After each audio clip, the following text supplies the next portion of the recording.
Hello dear students, जय सैनिक classes में आपका स्वागत है। कल की वीडियो में देखा था metals, non metals and metalloids. इसी क्रम में उसका ही सेकंड पार्ट है। इसमें आता है हाइड्रोजन के समस्थानिक। तो हाइड्रोजन के समस्थानिक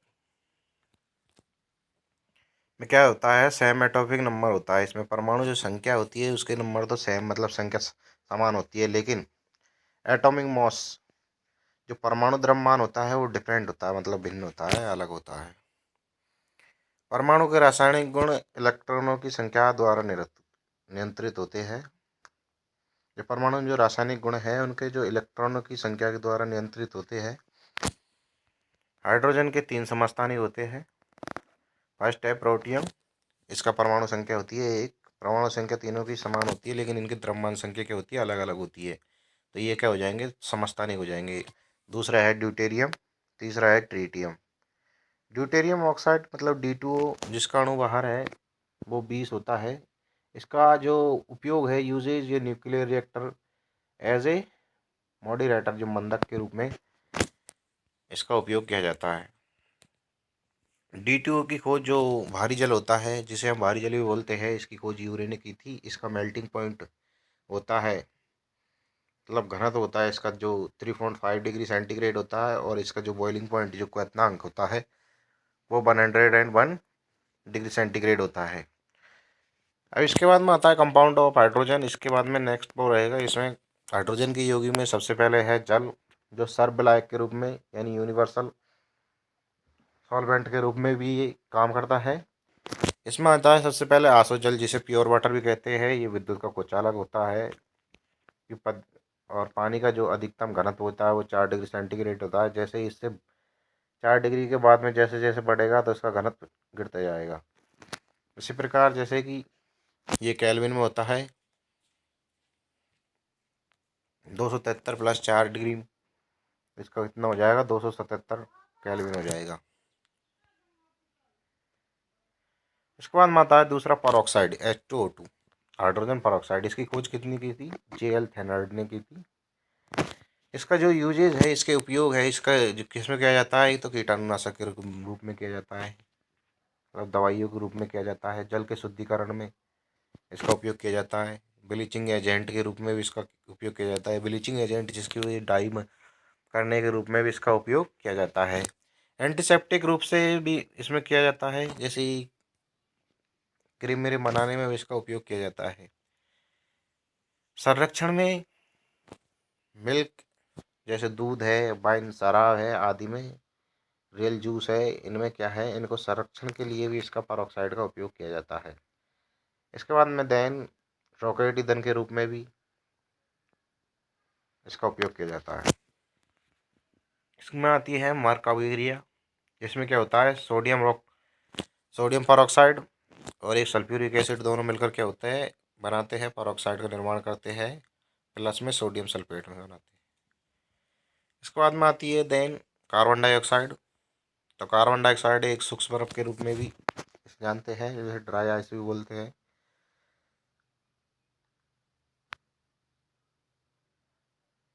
इसका उपयोग है जो कोल्ड ड्रिंक की बोतलों में इसका उपयोग किया जाता है। आग बुझाने में भी इसका सिलेंडर का उपयोग किया जाता है। खाद्य सामग्री को फुलाने में भी इसका उपयोग किया जाता है।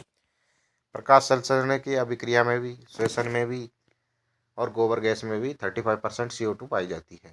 मुख्य ग्रीन हाउस गैस है ये, जो मेन ग्रीन हाउस का पार्ट है ये carbon dioxide, solid carbon dioxide, जो कि AC और फ्रिज में पाई जाती है। इसके बाद में आता है नोबल गैस, जिसे हम उत्कृष्ट गैस या अक्रिय गैस भी कहते हैं। Belong to 18 group in periodic table, जो 18वें समूह के जो तत्व है। इसमें आ जाएगा अक्रिय गैस हमेशा अष्टक नियम या ऑक्टेल रूल का पालन करती है। अदर्स ने हम जीरो गैस भी नहीं बोल सकते हैं, फ्री गैस भी नहीं बोल सकते हैं, जीरो जीरो वैलेंट गैस भी इसे बोल सकते हैं। इसमें वैलेंसी इक्वल टू क्या होती है, जीरो। ये स्टेबल गैस भी हम इसे बोल सकते हैं। ये स्थायी गैस होती है। इनमें से ना तो इलेक्ट्रॉन निकलता है, नहीं इनमें इलेक्ट्रॉन जाता है। इनका अष्टक पूर्ण होता है, इसलिए इसे अष्टक अष्टक रूल का ये पालन करते हैं। पीरियोडिक टेबल में नोबल गैसेज 6 पाई जाती है। मॉडर्न पीरियोडिक टेबल में नोबल गैसेज 7 है। नोबल गैसेज इसमें देखते हैं हीलियम, नियोन, आर्गन, क्रिप्टॉन और जीनॉन और रेडॉन। इसका जो एटम नंबर होंगे, जो हीलियम के 2, नियोन के 10 और आर्गन के 18 और क्रिप्टॉन के जो 36, जीनॉन के 54 और रेडॉन के 86 होते हैं। इसमें ए परमाणु द्रव्यमान जो एटॉमिक मास को दर्शाते हैं सिंबल्स, और जेड है जो परमाणु क्रमांक को शो करते हैं। इसके बाद में आते हैं कोई इंपॉर्टेंट नोट्स, जैसे सबसे हल्की लाइटेस्ट अक्रिय नोबल गैस कौन सी है, सबसे हल्की गैस कौन सी है अक्रिय गैस, हीलियम। और सबसे भारी जो हैवी अक्रिय गैस है वो रेडॉन है। और सबसे ज़्यादा पाई जाने वाली अक्रिय गैस है वो ऑर्गन है। और सबसे कम मात्रा में पाई जाने वाली अक्रिय गैस कौन सी है, रेडॉन गैस है। इसके यूजेज, नोबल गैसेज की यूजेज देखो, हीलियम, तो हीलियम क्या होती है, सबसे हल्की अक्रिय गैस है। ये सर्दियों विंटर्स में हवाई जहाज के टायरों में भी भरी जाती है। ये हवा वाले गुब्बारों में भी भरी जाती है। ये एक अज्वलनशील गैस है, जबकि हाइड्रोजन कैसी है, एक ज्वलनशील गैस है। ये ऑक्सीजन के साथ ऑक्सीजन सिलेंडर में भरी जाती है।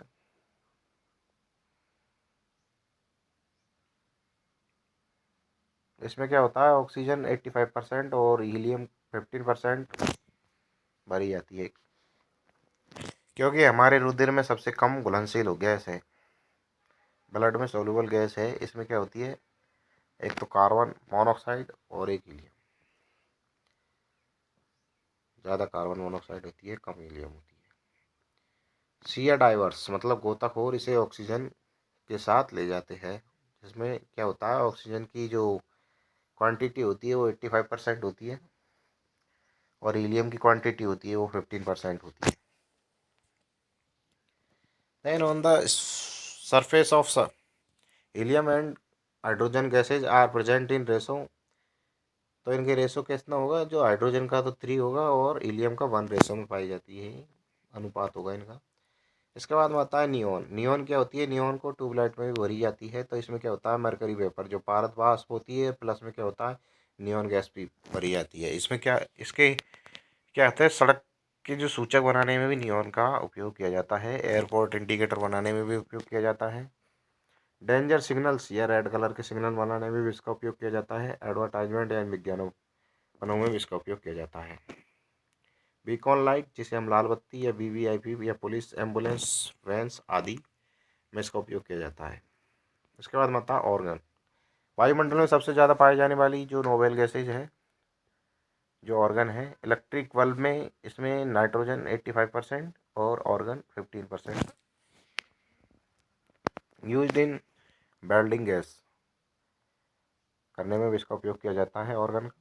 इसमें क्या होता है, वर्तमान में यूज करते थे जो ऑक्सीजन और ऑर्गन दोनों यूज करते थे, पहले यूज करते थे, वो क्या करते थे, ऑक्सीजन प्लस में acetylene gas, oxy acetylene gas अब नो यूज कर, मतलब इसका अब उपयोग नहीं करते हैं वो ऑक्सीजन से। इसके बाद आता है क्रिप्टॉन। तो क्रिप्टॉन का क्या होता है, फ्लैश लाइट और मोबाइल और कैमरा में जो उपयोग होती है उनमें इसका उपयोग किया जाता है। It is use in the flash light of photography, जो फोटोग्राफी की फ्लैश लाइट होती है इसमें भी इसका उपयोग किया जाता है। इसके बाद में आता है जीनॉन। इसे अजनबी गैस भी बोल सकते हैं हम, स्टैंडर्ड गैस भी कहा जा सकता है। ऑटो व्हीकल इंडिकेटर बनाने में इसका, या ब्रेक लाइट बनाने में भी इसका उपयोग किया जाता है।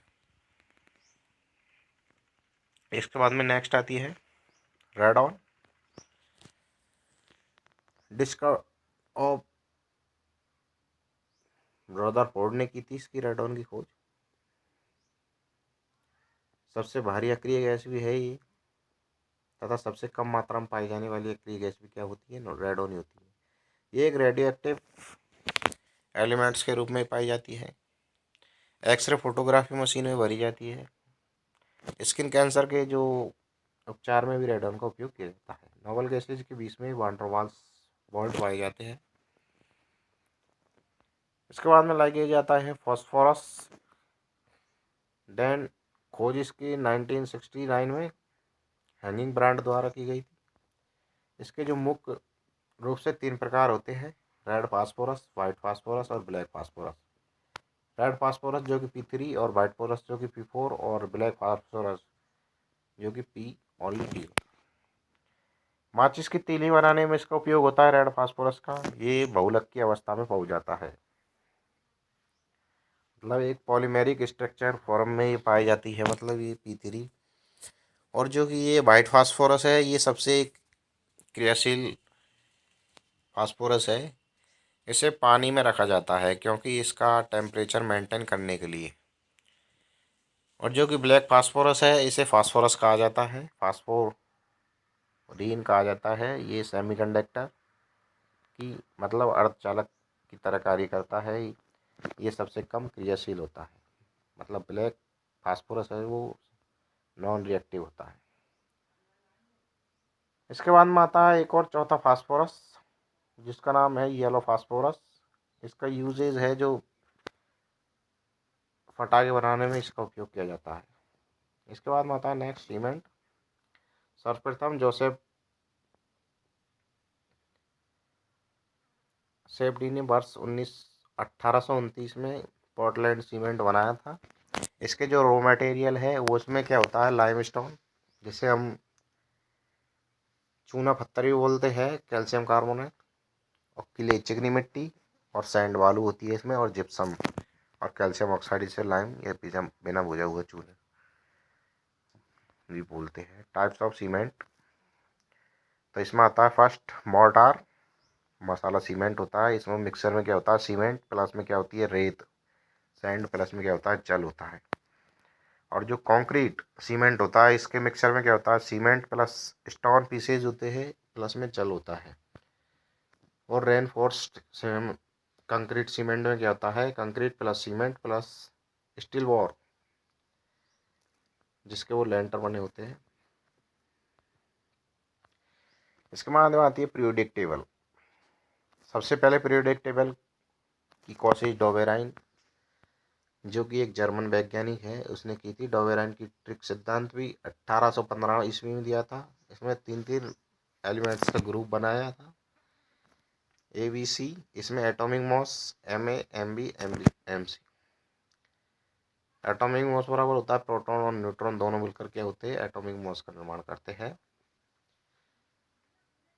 इसमें जो बी का द्रव्यमान निकालने के लिए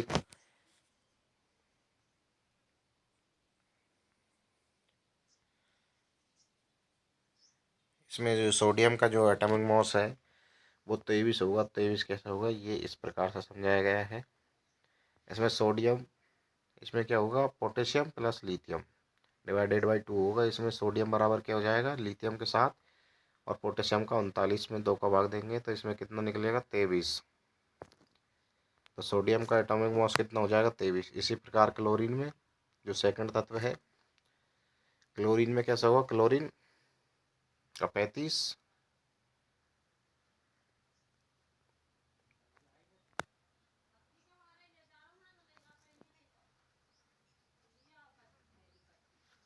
और इसमें आयोडीन का कितना हो जाएगा, 106। इन दोनों को ऐड करेंगे, इसे डिवाइडेड बाई करेंगे तो इसका कितना आ जाएगा, 70.5 आ जाएगा।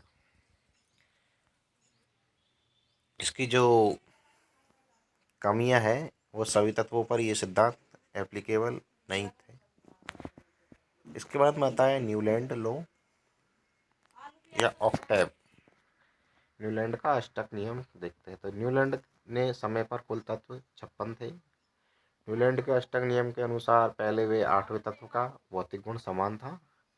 पहले वे 8वें तत्व का, जैसे A और H दोनों का समान था, और D और K का समान था, I और P का समान था। समान भौतिक व रासायनिक। इसमें फर्स्ट एलिमेंट्स है वो हाइड्रोजन है, और लास्ट एलिमेंट्स है वो थोरियम है। इसकी कमी ये थी कि ये इस नियम में 20वें तत्व कैल्शियम तक ही लागू था।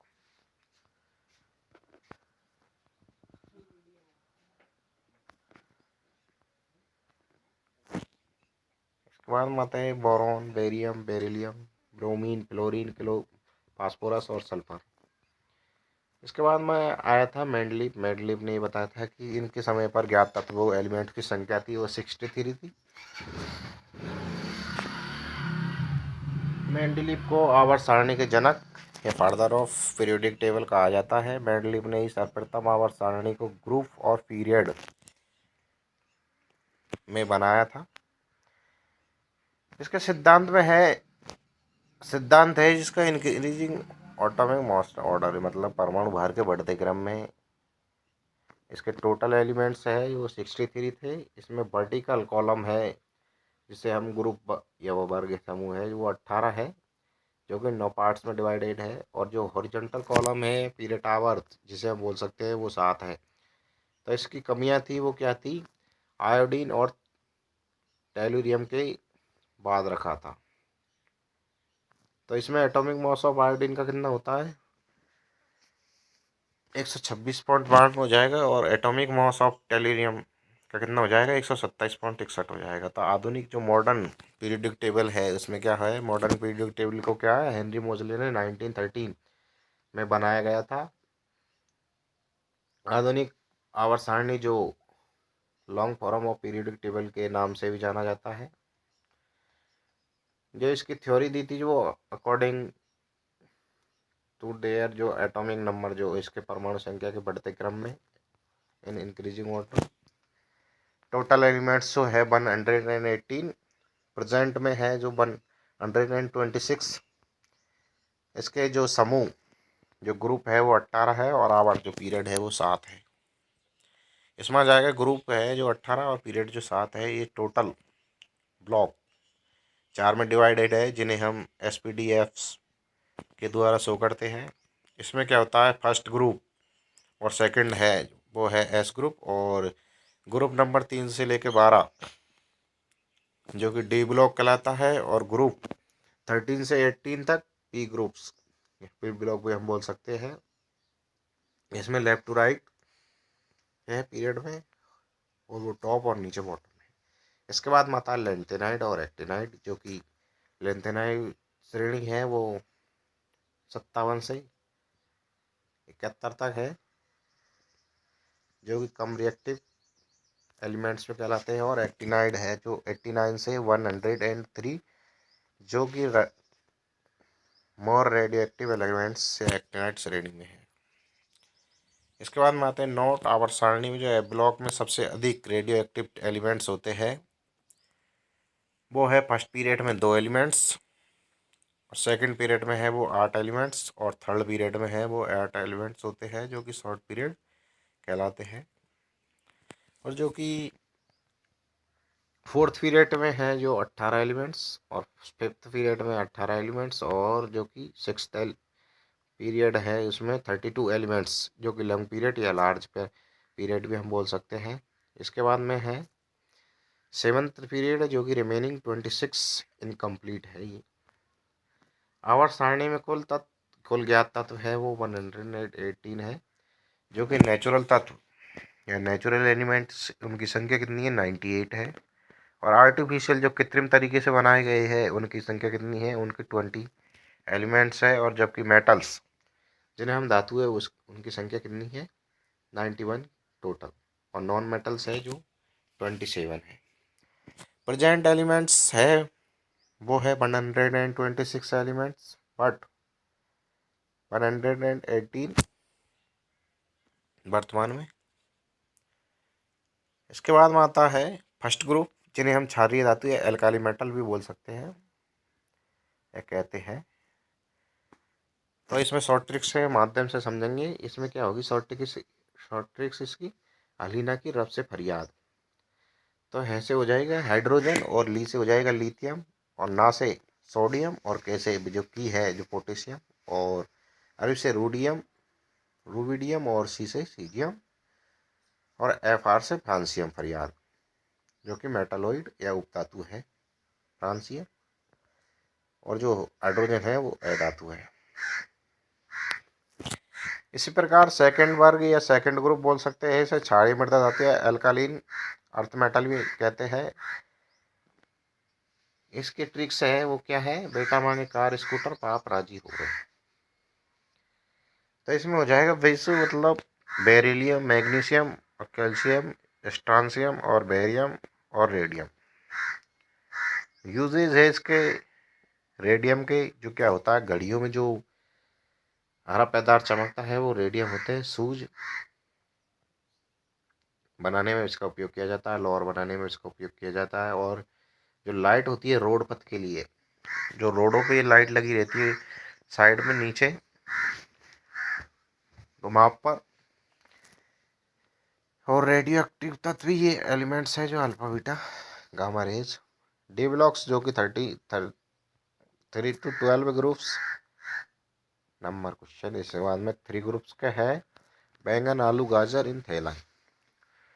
तो इसमें क्या हो जाएगा, बोरॉन, एल्यूमिनियम, गैलियम, इंडियम और थैलियम। और फिर न्यू एलिमेंट्स आया है यूटी जो निकोलियम, इसमें ऐड किया हुआ है 6वां तत्व। इसमें जो नया ऐड हुआ है ये एलिमेंट्स। इसके बाद में आता है ग्रुप नंबर 14, जिसे हम कार्बन फैमिली के नाम से भी जानते हैं। इसकी ट्रिक्स क्या कहती है, कहे सीता जी सुनो प्रभु। तो इसमें क्या हो जाएगा, कार्बन, सिलिकॉन, जर्मेनियम, टिन और लेड। इसका अयस्क है गैलेन जो पीबीएस कहलाता है। और इसके जो है ओनली वन इंसुलेटर जो कि कुचालक, जो बिजली को रोकने वाला होता है। और जो सिलिकॉन और जर्मेनियम है ये मेटेलोइड जो अर्ध धातु या उपधातु हम इसे कह देते हैं। जो सिलिकॉन होती है इनकी जो कंप्यूटर में जो चिप बनाने के लिए उपयोग किया जाता है वो सिलिकॉन। और इसमें जो कार्बन है वो नॉन मेटल जो अधातु में श्रेणी में आता है। इसके बाद में आता है 15 ग्रुप, जिसे हम निकोजन या नाइट्रोजन फैमिली के नाम से भी जानते हैं। इसमें क्या आ जाता है, इसकी ट्रिक, इसकी 2 ट्रिक है, कोई सी भी आप देख लेना, नेपाल, पाकिस्तान, ऑस्ट्रेलिया सब भिखारी, या फिर नाना पाटेकर, अरशद सब बीमार। तो इसमें सबसे पहले नाइट्रोजन और फास्फोरस जो कि नॉन मेटल या अधातु है, और आर्सेनिक, एंटीमनी और बिस्मिथ जो कि सेमीकंडक्टर या अर्धधातु भी हम बोल सकते हैं। और इसमें जो न्यू एलिमेंट्स जुड़ा है यूटीएमसी जो मॉस्कोवियम 6th एलिमेंट्स ऐड किया गया है। इसके बाद में आता है सॉल्वो ग्रुप, जिसे हम ऑक्सीजन परिवार भी बोल सकते हैं, चैल्कोजन या कैल्कोजन भी हम इसे बोल सकते हैं। इसकी जो ट्रिक है ओल्ड स्टाइल से टीपो। इसमें क्या होता है, ऑक्सीजन, सल्फर, सेलेनियम और टेलुरियम और पोलोनियम, जो कि इसमें जो ऑक्सीजन और सल्फर है जो नॉन मेटल श्रेणी में आते हैं। और जो सेनियम और टेलुरियम, जो सेनियम है जो कि मेटल है, और टेलुरियम है कि जो कि मेटेलोइड जो अर्धधातु या उपधातु हम जिसे बोल सकते हैं, और पोलियम जो कि रेडियो एक्टिव तत्व है। इसके बाद में आता है 17वां वर्ग, जिसे हम एलोजन फैमिली, यस।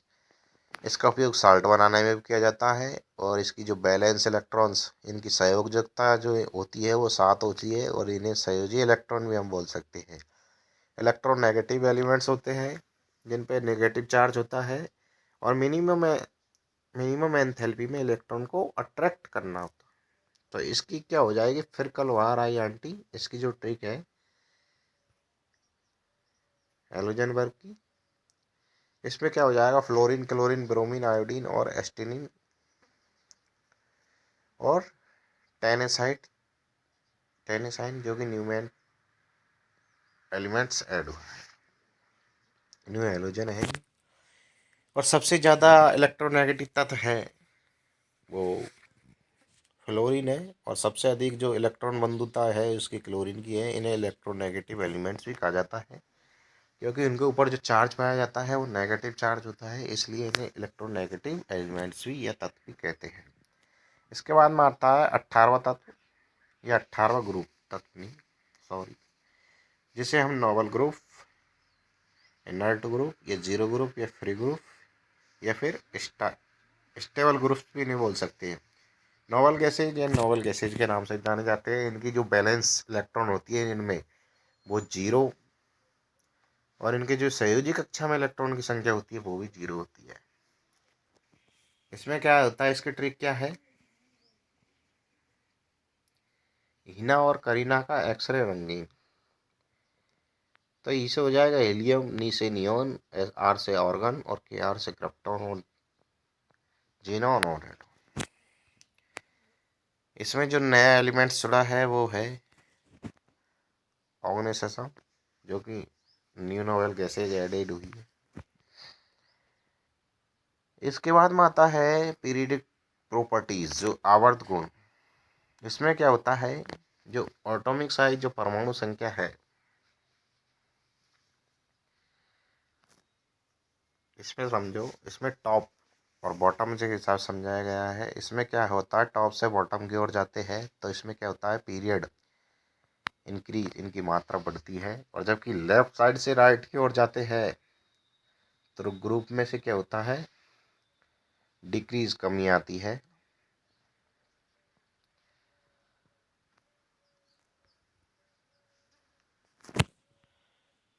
तो इसमें कुछ अपवाद है, जैसे ये 17वां ग्रुप और 18वां ग्रुप, इसमें क्या होता है, सहसंयोजक बंध मिलता है। और एक में क्या होता है, इंटरमोलिकुलर अंतरणु फोर्स पाया जाता है, जिसके कारण atomic size of group 18 is bigger, बड़ा हो जाता है देन ग्रुप 17 के।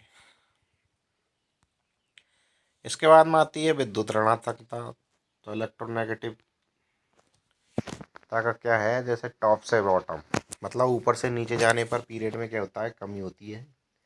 जबकि लेफ्ट से राइट जाने पर क्या होती है, ग्रुप में इंक्रीज, बढ़ता है। इसमें वाटर वाल फॉर साइज बी के मतलब कम होता है। वाटर वाल्स के कारण ही छिपकली दीवारों और छतों पर सटकर चल सकती है।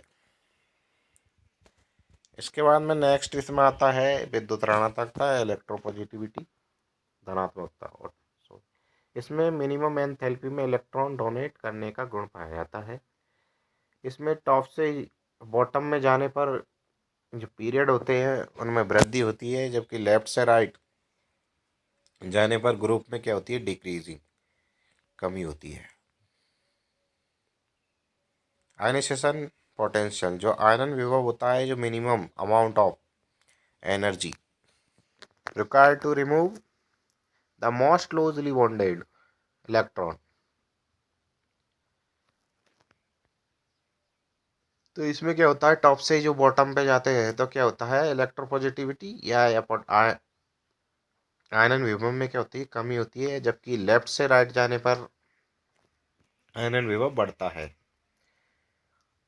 और जो इनकी मिनिमम अमाउंट, जो कमी, ऊर्जा में जो कमी होती है रिक्वायर्ड, जो रिमूव, जो हटाने के लिए होती है, वो मोस्ट लूजली, बहुत ही कम होती है इलेक्ट्रॉन को हटाने के लिए एनर्जी।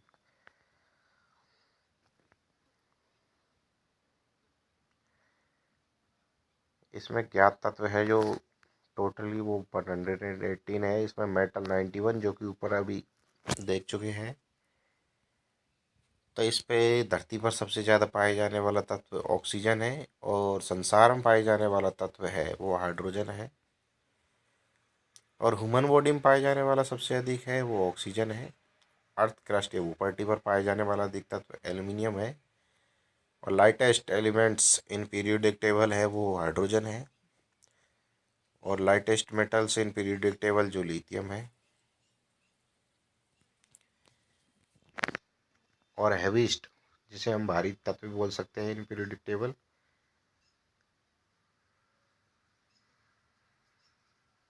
जो कि मैन मेड, जो मानव द्वारा निर्मित है, यूनिकेटियम। इसके बाद में आता है हैवीस्ट मेटल, जो भारी धातु है इन पीरियोडिक टेबल में, वो ऑस्मियम है। Most abundant elements in environmental, तो वायुमंडल में जो सर्वाधिक तत्व है वो नाइट्रोजन है, जो कि 78% इसका अमाउंट है। और heaviest natural elements in periodic table, जो कि जो आवर्त सारणी में सबसे भारी प्राकृतिक तत्व है वो यूरेनियम है। इसका जो एटॉमिक नंबर है वो 92। और जिसे फीचर की धातु बोलते हैं वो टाइटेनियम है। और सबसे कम मात्रा में पाए जाने वाला तत्व है वो एस्टेनिन। और लिक्विड मेटल है वो मरकरी है, और लिक्विड नॉन मेटल जो है जो ब्रोमीन।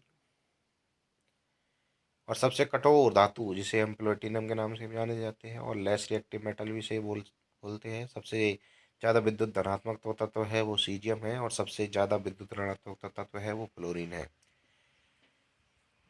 2015 में 4 एलिमेंट्स जो न्यू ऐड किए गए हैं वो है 113वें, जो कि 13वें वर्ग में है निकोनियम।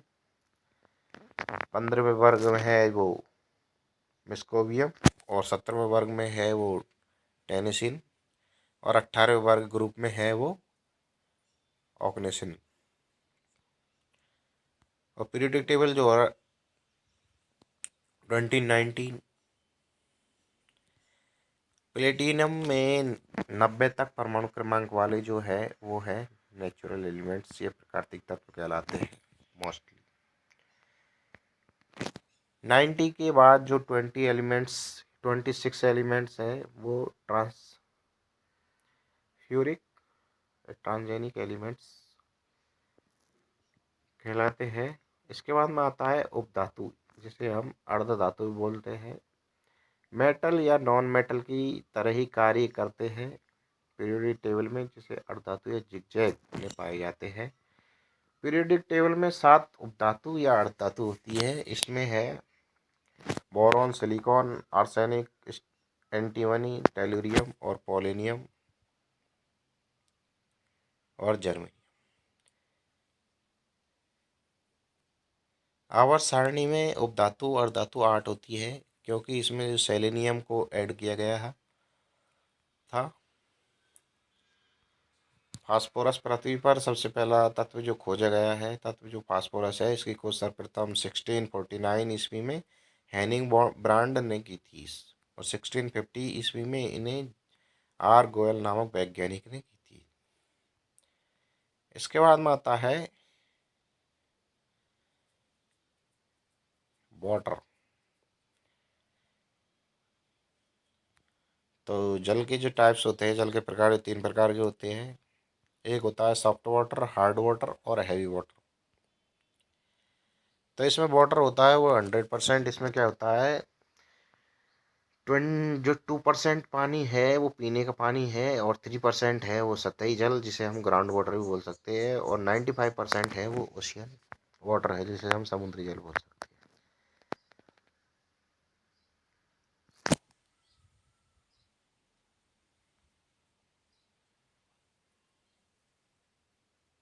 जो हाइड्रोजन, जो जल और जल दोनों के बीच में जो बॉन्ड बनता है वो हाइड्रोजन बॉन्ड बनता है। प्योर वेट वाटर की जब एसिड के साथ रिएक्शन करवाते हैं तो क्या एच आयन बनता है, और प्योर वाटर की जब एसिड के साथ जो विद्युत अपघटन की उपस्थिति में रिएक्शन करवाते हैं तो H+ और एच आयन में टूट जाता है। प्योर वाटर जो में एसिड मिलाने पर वह विद्युत का सुचालक होता है, क्योंकि उसमें H+ आयन आ जाते हैं। Pure water is amphoteric molecule, पानी एक उभयधर्मी अणु है। ब्रांस्टेड